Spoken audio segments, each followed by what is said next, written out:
fillimisht do të ndalja me kolegun Arsen Rusta. Arsen, përshëndes.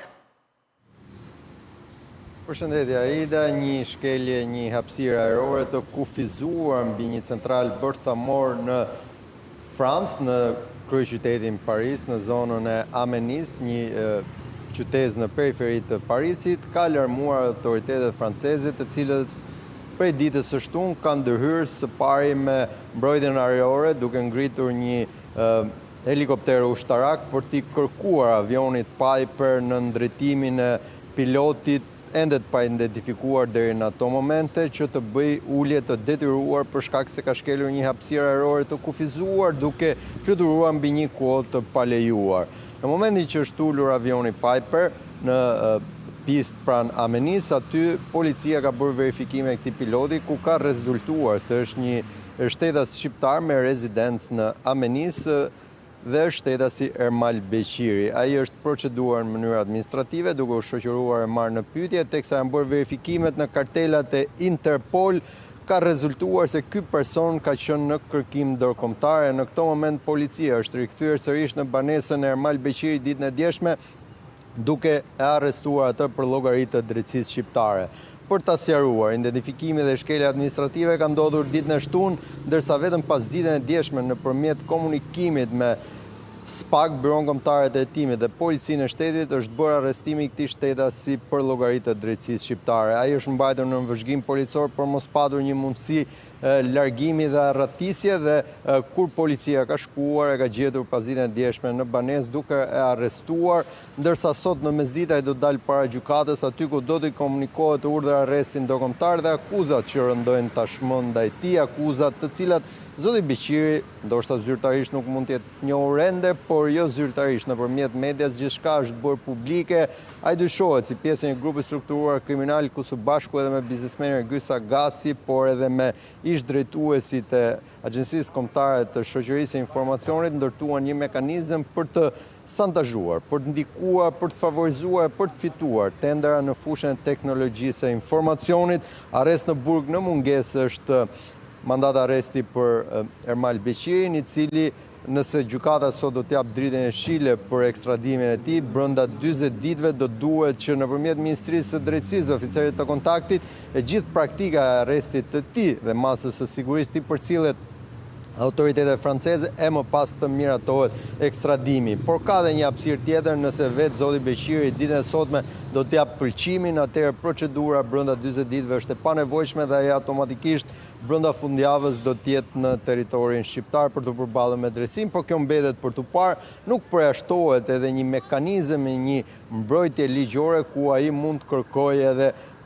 strehim apo statusin e azilantit politik, gjithsesi kjo mbetet për tu parë. Përtej fluturimit dhe shkeljes administrative, Mocën Live ka mundur mësoj me burime se 2 javë më parë kreu i SPAK, zoti Klodian Brau, kreu i sektorit të krimit organizuar, zoti Vladimir Mara dhe kreu i Byros Kombëtare të Hetimit, zoti Joni Keta, kanë patur një takim në Paris me Agjencitë e Zbatimit të Ligjit atje, pasi dyshimet dhe informacionet që SPAK e BKH dispononte ishin prej kohës se zoti Ermal Beqiri ishte strehuar në territorin francez për t'u shmangur arrestimit. Rezulton që jo vetëm në Shqipëri ai administron dhe ka biznese në pronësi të tij, por edhe jashtë vendit, ku tashmë disa prej tyre janë bërë publik edhe si në Turqi apo në Francë nëpërmjet deklarimeve të personave të pyetur për dosjen Akshi. Pojda. Ndërkohë, ju e lidhni pra këtë takim të zyrtarëve të lartë të drejtësisë në Paris edhe me këtë ngjarje. Nga ana tjetër, ajo që ne kemi parë për të krijuar këtë puzzle-in, nëse këtu e kishim analizuar të parë në bazë të fakteve që kanë dalë nga dosja Akshi si truri i këtyre skemave dhe mjaft agresiv në punën e tij, pra me kompani që tashmë administrohen nga shteti, flitet ose dyshohet për çështje të spionazhit, sepse po i referohesha pak mediave franceze dhe deklaratave të tij që janë kontradiktore, po ashtu Arsen, pajisjet që pa diskutim dhe ato kanë një lloj pikpyetje për çfarë janë dashur tre Erteg në trup, si është trajtuar, pra sepse ju thatë dhe siç e kemi parë, vetëm një gjë për çështje të shkeljes së hapësirës ajrore, por në një zonë që sigurisht është le të themi një zonë e ndaluar ku mund të fluturosh në lartësinë cilën ai e ka shkelur si hapësirë. Pra çfarë është për partnerët Ermal Beqiri që këtu është pjesë e grupit hetohet për pjesë e grupit strukturar kriminal? Aktualisht për partnerët rezulton një shtetas me mandat arresti ndërkombëtar nga drejtësia shqiptare për sa i përket procedimit administrativ në shtetin e Francës e për llogaritë policisë Amenis në Paris, rezulton që është një shtetas i cili ka mundësi financiare të disponojë një avion të kryejë edhe fluturime, por nga ana tjetër ende i pa verifikuar në origjinë nëse ishte apo jo në kërkime, siç ka ndodhur kur ka qenë në kërkim është prangosur. Nga ana tjetër rezulton edhe një person i cili ka ngritur një alarm për një shqetësim real duke shkelur perimetrin e sigurisë ajrore mbi këtë central, por nga ana tjetër edhe pse media ka raportuar për një fakt të tillë, verifikimet e autoriteteve franceze kanë bërë thjesht një masë administrative pasi nuk kanë dokumentuar që ai të jetë përfshirë në spionazh. Por nga ana tjetër, të gjitha deklarimet e tij, kontrollet e banesës, të avionit dhe pajisjeve teknologjike që ai ka pasur jo vetëm në trup, por në momentet e ndalimit, qoftë telefonit celular apo laptopit, tashmë janë pjesë e prova materiale të cilat janë marrë nga policia franceze dhe vetëm përgjatë të hënës që ne lam pas, një grup i oficerëve të Büros Kombëtare të Hetimit kanë shkuar drejt Francës, aty ku kanë bërë më pas edhe pjesën procedurale të identifikimit fizik të këtij shtetasi që po është ky mandat arresti dhe për të verifikuar të gjithë procedurën e ndjekur pasi çdo send komunikimin që ka disponuar zoti Beqiri konsiderohet një provë e vlefshme nga SPAK për të vijuar më pas një hetim i cili është i hapur, por ende në mungesë të zotit Beqiri dhe zotit Agasi nuk konsiderohej i kompletuar për shkak se ata janë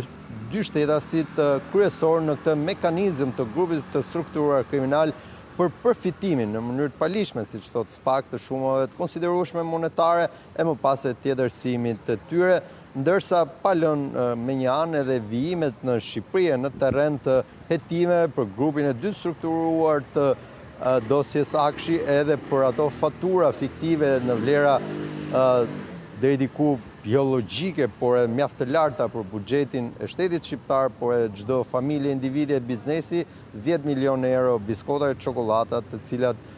janë pikërisht mekanizmi i evazionit fiskal, por e fatura fiktive që është përdorur, thot SPAK, jo në një rast, por në vijimësi për të nxjerrë nga sistemi bankar paratë e tenderave me vlera të fryera. Tani, i përmende ekstradimi, ne kemi thyer tabut edhe nga vende të cilat quheshin pra vendet sigurta.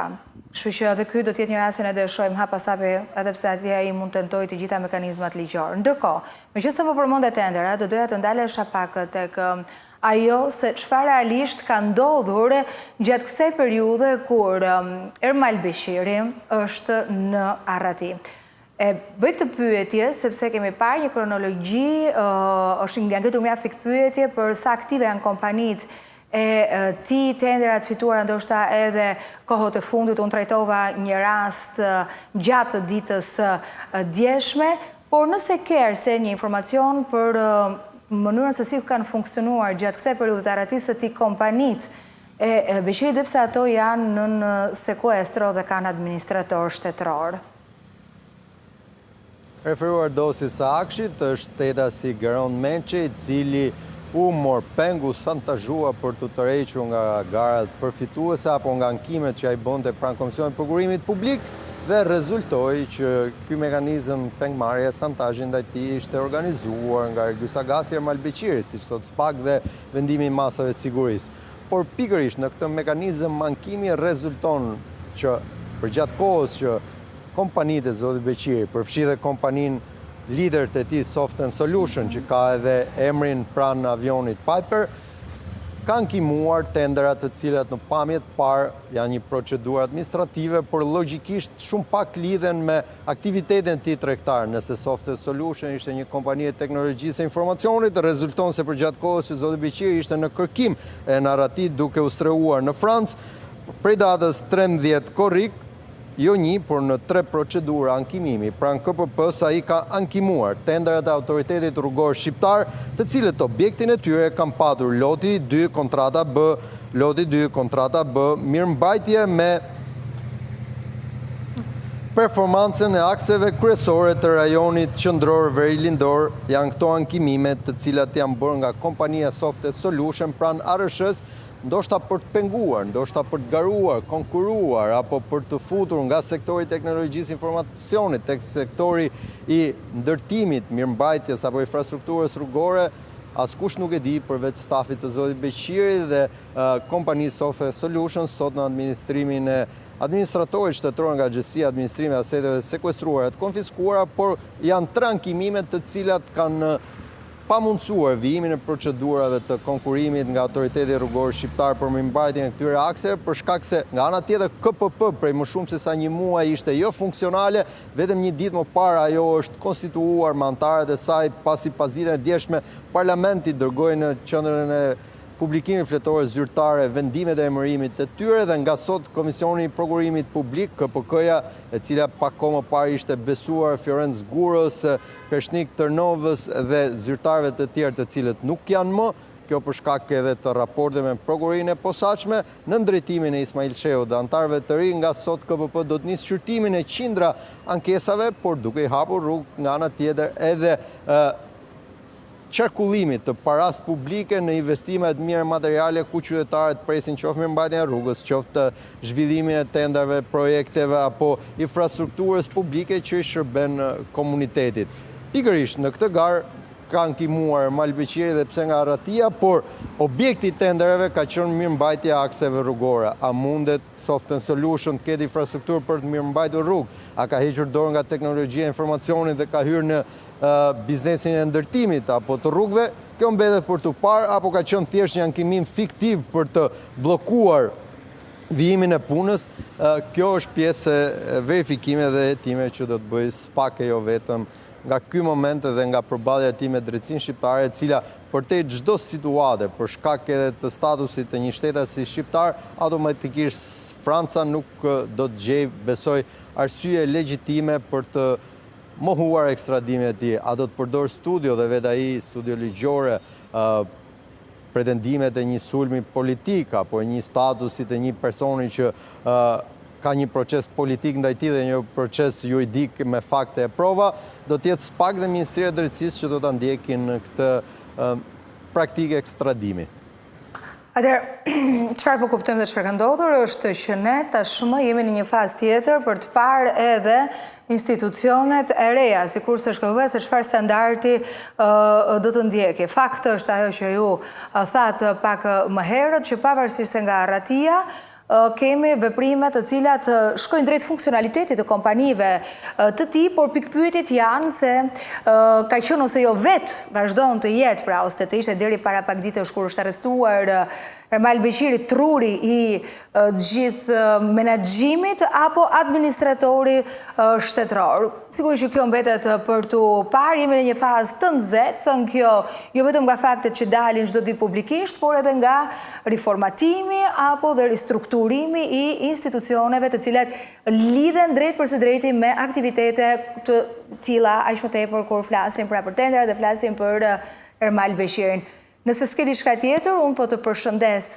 Arsen, në pritje ndoshta të detajeve. Momentalisht i vetmi zhvillim që është procesi ndaj ish-presidentit të Republikës, zoti Ilir Metaj, dhe ish-bashkëshortes së tij Monika Kryemadhi, që kanë nisur me pretendimet e tyre për pavlefshmëri hetimore dhe akte dhe pushimin e akuzës. Gjithsesi do të jetë gjykata e posaçme e cila do të marrë një vendim ditën e sotme aty ku nuk mungojnë edhe mbështetësit apo antarët e Partisë së Lirisë që kanë ardhur në sallë. Vetë Kryemadhi është, vetë zoti Meta është. Një proces i gjatë ku është kërkuar një listë e madhe dëshmitarësh përfshirë nga kreu i vendit e deri tek biznesmen, jurist, por edhe personat të përfshirë ndër vite në një aktivitet ekonomiko-politik ku s'pak e dyshon zoti Meta për fshehje pasurie, nga ana tjetër ndjes bashkëshorten e tij për ushtrim ndikimit paligjshëm, por edhe për korrupsion pasiv. Faleminderit Arsen, të përshëndes.